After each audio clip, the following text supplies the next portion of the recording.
എല്ലാവർക്കും നമസ്കാരം. Sreekrishna divine YouTube ചാനലിലേക്ക് എല്ലാവരെയും സ്വാഗതം ചെയ്യുന്നു.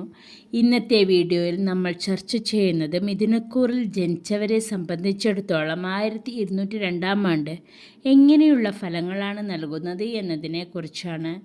1202 ആണ്ട് ചിങ്ങമാസം 1-ാം തീയതി മുതൽ 1202 ആണ്ട് കർക്കിടകം 32 വരെ, അതായത് 2026 ആഗസ്റ്റ് 17 മുതൽ 2027 ആഗസ്റ്റ് 17 വരെയുള്ള ഒരു വർഷക്കാലത്തെ ഫലം എങ്ങനെയാണെന്നാണ് നോക്കുന്നത്.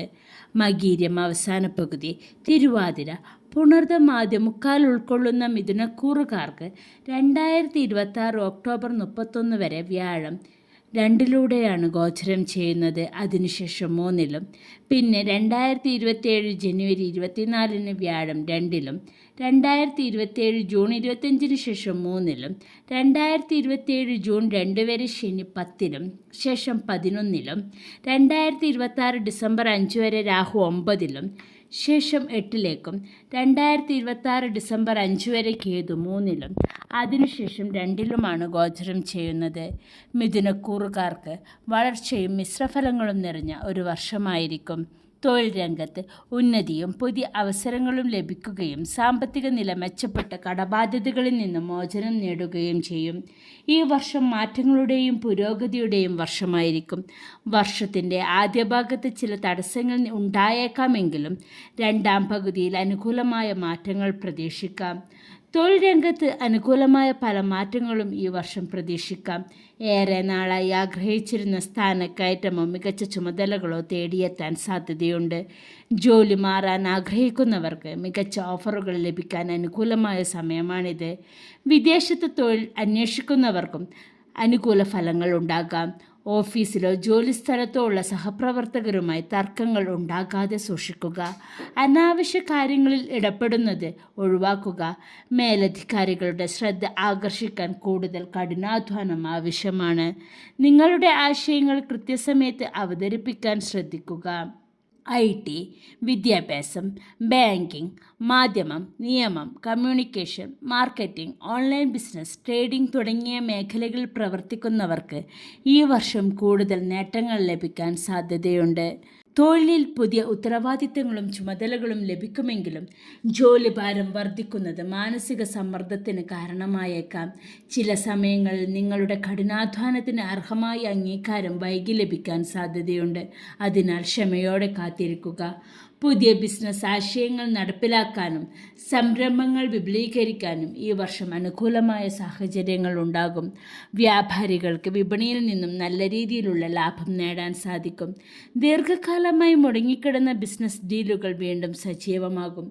പുതിയ ബിസിനസ് പങ്കാളികളെ കണ്ടെത്താനും നിലവിലെ പങ്കാളിത്തം കൂടുതൽ ലാഭകരമായി മുന്നോട്ട് കൊണ്ടുപോകാനും സാധിക്കും. വലിയ തുക നിക്ഷേപിക്കുമ്പോഴോ പുതിയ കരാറുകൾ ഒപ്പിടുമ്പോഴോ അതീവ ജാഗ്രത പാലിക്കുക. നിയമപരമായ രേഖകളെല്ലാം കൃത്യമാണെന്ന് ഉറപ്പുവരുത്തുക. ബിസിനസ് ആവശ്യങ്ങൾക്കായി അമിതമായി കടം വാങ്ങുന്നത് ഒഴിവാക്കുക. നിലവിലുള്ള സാമ്പത്തിക സ്രോതസ്സുകൾ പരമാവധി ഉപയോഗപ്പെടുത്താൻ ശ്രമിക്കുക. പുതിയ ബിസിനസ് കരാറുകൾ ഒപ്പിടുമ്പോഴും വലിയ നിക്ഷേപങ്ങൾ നടത്തുമ്പോഴും രേഖകൾ നന്നായി വായിച്ചു നോക്കുക.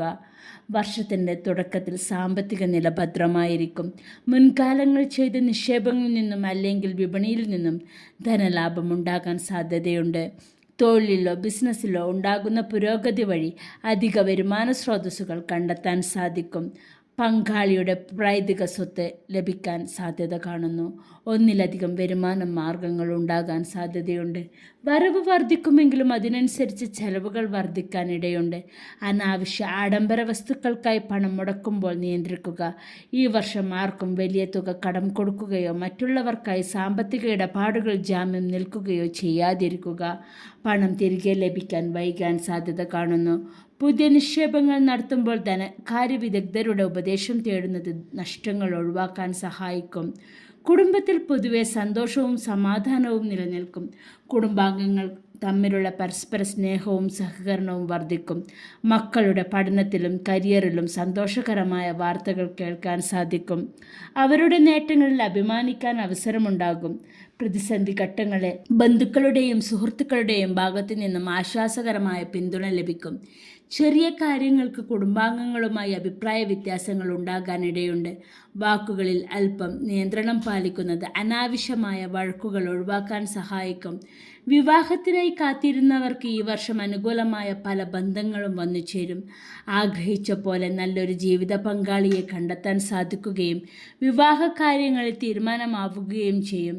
ജീവിത പങ്കാളിയോടൊപ്പം സന്തോഷകരമായ നിമിഷങ്ങൾ പങ്കിടാൻ അവസരമുണ്ടാകും. പരസ്പരമുള്ള സ്നേഹവും വിശ്വാസവും വർദ്ധിക്കും. നിസ്സാര കാര്യങ്ങൾക്കായി പങ്കാളിയുമായി വാക്കുതർക്കങ്ങളിൽ ഉണ്ടാകാനിടയുണ്ട്. പരസ്പര വിട്ടുവീഴ്ച മനോഭാവം കാണിക്കുന്നത് ബന്ധം ദൃഢമാക്കാൻ സഹായിക്കും. പ്രതിസന്ധികൾ പരസ്പരം സംസാരിച്ച് പരിഹരിക്കുക. പ്രണയത്തിൽ കഴിയുന്നവർക്ക് വിവാഹത്തിലേക്ക് കടക്കാനുള്ള അനുകൂലമായ സാഹചര്യങ്ങൾ ഒരുങ്ങും. കുടുംബത്തിൻ്റെ സമ്മതം ലഭിക്കാൻ സാധ്യത കാണുന്നു. സ്വന്തമായി ഭൂമി വാങ്ങുകയോ വീട് നിർമ്മാണം ആരംഭിക്കുകയോ ചെയ്യണമെന്ന ആഗ്രഹമുള്ളവർക്ക് അനുകൂലമായ പല മാറ്റങ്ങളും ഈ വർഷം പ്രതീക്ഷിക്കാം. വീട് നവീകരിക്കുന്നതിന് സാധ്യത കാണുന്നു. പുതിയ വാഹനം വാങ്ങാൻ ആഗ്രഹിക്കുന്നവർക്ക് ഈ വർഷം അതിനുള്ള അനുകൂലമായ സാഹചര്യങ്ങൾ ഒത്തുവരും. സ്വർണ്ണാഭരണങ്ങൾ, വീടിന് ആവശ്യമായ ആധുനിക ഇലക്ട്രോണിക് ഉപകരണങ്ങൾ എന്നിവ വാങ്ങാൻ സാധിക്കും. ഉന്നത വിദ്യാഭ്യാസത്തിന് ശ്രമിക്കുന്ന വിദ്യാർത്ഥികൾക്ക് ആഗ്രഹിച്ച കോഴ്സുകളിലോ സ്ഥാപനങ്ങളിലോ പ്രവേശനം ലഭിക്കാൻ അനുകൂലമായ സാഹചര്യങ്ങൾ ഉണ്ടാകും. മത്സര പരീക്ഷകൾക്കും പ്രവേശന പരീക്ഷകൾക്കും തയ്യാറെടുക്കുന്നവർക്ക് കഠിനാധ്വാനത്തിന് തക്കതായ മികച്ച വിജയം കരസ്ഥമാക്കാൻ സാധിക്കും. വിദേശത്ത് പോയി പഠിക്കാൻ ആഗ്രഹിക്കുന്നവർക്ക് അതിനുള്ള തടസ്സങ്ങൾ നീങ്ങി അനുകൂല ഉത്തരവുകൾ ലഭിക്കാൻ സാധ്യതയുണ്ട്. പഠനവേളയിൽ ശ്രദ്ധ വ്യതിചലിക്കാനും ഏകാഗ്രത കുറയാനും ഇട കാണുന്നു. അനാവശ്യ കാര്യങ്ങളിൽ സമയം കളയാതെ ലക്ഷ്യത്തിൽ മാത്രം ശ്രദ്ധ കേന്ദ്രീകരിക്കുക. പരീക്ഷകളിൽ ഉന്നത വിജയം നേടാൻ സാധാരണയേക്കാൾ കൂടുതൽ കഠിനാധ്വാനവും ആത്മവിശ്വാസവും ആവശ്യമാണ്. പൊതുവെ വർഷത്തിൻ്റെ ഭൂരിഭാഗവും ആരോഗ്യസ്ഥിതി തൃപ്തികരമായിരിക്കും. ശാരീരികമായ ഊർജ്ജസ്വലത നിലനിർത്താൻ സാധിക്കും. ദഹനക്കുറവ്, ഉദരസംബന്ധമായ അസുഖങ്ങൾ എന്നിവ വരാൻ സാധ്യതയുള്ളതിനാൽ ഭക്ഷണകാര്യത്തിൽ അതീവ ശ്രദ്ധ ചെലുത്തുക. തൊഴിൽപരമായോ കുടുംബപരമായോ ഉണ്ടാകുന്ന ചെറിയ ടെൻഷനുകൾ മാനസിക സമ്മർദ്ദത്തിന് കാരണമായേക്കാം. ഉറക്കക്കുറവ്, മാനസിക സമ്മർദ്ദം എന്നിവയിൽ ശ്രദ്ധിക്കുക. കാലാവസ്ഥാ വ്യതിയാനം കാരണമുണ്ടാകുന്ന പനി, ജലദോഷം, അലർജി, ശ്വാസകോശ സംബന്ധമായ അസ്വസ്ഥതകൾ എന്നിവ ബുദ്ധിമുട്ടിച്ചേക്കാം. കൃത്യസമയത്ത് ഭക്ഷണം കഴിക്കുക. ആവശ്യത്തിന് വിശ്രമം എടുക്കുക. പതിവായി വ്യായാമം, യോഗ, ധ്യാനം എന്നിവ ചെയ്യുന്നത് ഗുണകരമായിരിക്കും. കുടുംബത്തോടൊപ്പവും സുഹൃത്തുക്കളോടൊപ്പവും ദൂരയാത്രകളും വിനോദയാത്രകളും നടത്താൻ അവസരമുണ്ടാകും. കരിയർ സംബന്ധമായോ ബിസിനസ് ആവശ്യങ്ങൾക്കോ വേണ്ടി ഔദ്യോഗിക യാത്രകൾ ചെയ്യേണ്ടി വന്നേക്കാം. ഇവ ഭാവിയിൽ പുതിയ അവസരങ്ങൾ തുറന്നു തരാൻ സഹായിക്കും. വിദേശത്ത് യാത്ര ചെയ്യാൻ ആഗ്രഹിക്കുന്നവർക്കും വിദേശത്ത് ജോലി അല്ലെങ്കിൽ പഠനം എന്നിവയ്ക്കായി ശ്രമിക്കുന്നവർക്കും തടസ്സങ്ങൾ നീങ്ങി അനുകൂലമായ ഫലങ്ങൾ ഉണ്ടാകാൻ സാധ്യതയുണ്ട്. തൊഴിൽ രംഗത്ത് പുരോഗതിയും ബിസിനസ്സിൽ ലാഭവും കുടുംബത്തിൽ സമാധാനവും വിവാഹയോഗവും ഈ വർഷമുണ്ടാകും. ചുരുക്കത്തിൽ വിവേകത്തോടെയും ക്ഷമയോടെയും കാര്യങ്ങൾ കൈകാര്യം ചെയ്താൽ ഈ വർഷം മിഥുനക്കൂറുകാർക്ക് വലിയ വിജയങ്ങൾ നേടാൻ സാധിക്കും. വാഹനം ഓടിക്കുമ്പോൾ പ്രത്യേകം ശ്രദ്ധിക്കുക. രേഖകളും വിലപിടിപ്പുള്ള സാധനങ്ങളും സുരക്ഷിതമായി സൂക്ഷിക്കുക. ആർക്കും വലിയ തുക കടം കൊടുക്കുകയോ ജാമ്യം നിൽക്കുകയോ ചെയ്യാതിരിക്കുക. സാമ്പത്തിക കാര്യങ്ങളിലും ആരോഗ്യകാര്യത്തിലും അല്പം ജാഗ്രത പുലർത്തേണ്ട ഒരു വർഷമാണിത്. സംസാരിക്കുമ്പോൾ വാക്കുകളിൽ നിയന്ത്രണം പാലിക്കുക. പുറത്തുനിന്നുള്ളവരുടെ അനാവശ്യ ഇടപെടലുകൾ ഒഴിവാക്കുക. കഠിനാധ്വാനത്തിനും ആത്മവിശ്വാസത്തിനും അർഹമായ ഫലം ലഭിക്കുന്ന സമയമാണിത്. പ്രതിസന്ധികളെ വിവേകത്തോടെ നേരിട്ടാൽ മികച്ച നേട്ടങ്ങൾ കൈവരിക്കാനാകും. ഈ വർഷം കൂടുതൽ ഗുണഫലങ്ങൾ അനുഭവിക്കാനും ദോഷഫലങ്ങൾ ലഘൂകരിക്കാനും ബുധനാഴ്ചകളിൽ മഹാവിഷ്ണു ക്ഷേത്ര ദർശനം നടത്തുന്നതും വിഷ്ണു സഹസ്രനാമം ജപിക്കുന്നതും ഉത്തമമാണ്. ജന്മനക്ഷത്ര ദിവസം വിഷ്ണു ക്ഷേത്രത്തിൽ തുളസിമാല സമർപ്പിച്ച് പ്രാർത്ഥിക്കുക. ഗണപതി ഭഗവാന് കറുകമാല സമർപ്പിക്കുക എന്നിവ ഗുണകരമായിരിക്കും. വിദ്യാർത്ഥികൾക്ക് പഠനോപകരണങ്ങൾ വാങ്ങി നൽകുന്നതും അന്നദാനം നടത്തുന്നതും ദോഷഫലങ്ങൾ കുറയ്ക്കാൻ ഉത്തമമാണ്. മിഥുനക്കൂറുകാർക്ക് ഈ വർഷം ആരോഗ്യവും ഐശ്വര്യവും സാമ്പത്തിക അഭിവൃദ്ധിയും കുടുംബസൗഖ്യവും നിറഞ്ഞ വർഷമായി മാറട്ടെ എന്ന് ആശംസിക്കുന്നു. വീഡിയോ ഉപകാരപ്പെട്ടെങ്കിൽ ലൈക്ക് ചെയ്യാനും സുഹൃത്തുക്കൾക്കും കുടുംബാംഗങ്ങൾക്കും പങ്കുവയ്ക്കാനും മറക്കരുത്. ചാനൽ സബ്സ്ക്രൈബ് ചെയ്ത് ബെല്ലൈക്കൺ കൂടി അമർത്താൻ മറക്കരുത്.